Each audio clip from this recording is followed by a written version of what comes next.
Ang tanong ni Arnold ay, okay lang bang kahit na nalabasan na ang isang babae ay kinakain pa din? So yun ang ating pag-usapan for today's video. Interesado ka bang malaman kung ano nga kasagot? Please keep on watching. Pero bago yan, kung bago ka pa lang sa akin channel, please consider to like this video and subscribe my channel.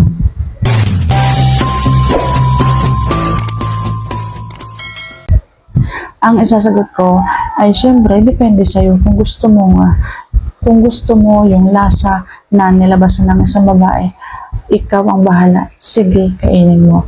At syempre depende pa rin sa kayang tanggapin ng isang babae yung kiliti at sarap na nararanasan kapag halimbawang siya ay natapos na, siya ay nalabasan na. Kasi kapag halimbawang nalabasan na ng gata ang isang babae, hindi na niyan kakayanin yung sobrang kiliti na ipinaparamdam mo.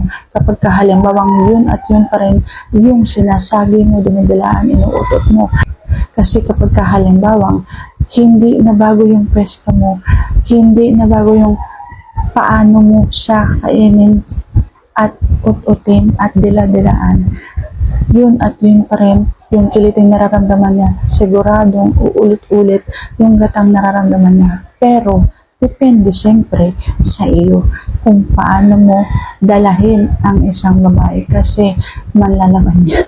Baka kasi maipit ka ng sobra sa sobrang kiliting nararamdaman niya, kasi nagwawala yan sa sobrang kiliti. Kasi may mga babae talaga na sobrang makilitiin, hindi nila kayang tanggapin yung sarap at kiliting nararamdaman nila. Kaya ang pagkain ng bulaklak na nalabasan na ay depende sa kakayanan mong tanggapin yung pagwawala niya at pananabunot niya at kung ano-ano pa kapag halimbawang sarap na siya. Kaya ang sagot ko ay oo, pwede mo siyang kainin, pero depende sa iyo kung paano mo dadalahin yung isang babae. So sana nasagot mo na tama ng tanong. And if you like this video, please consider to like this video and subscribe my channel. Thank you for watching. See you on my next vlog.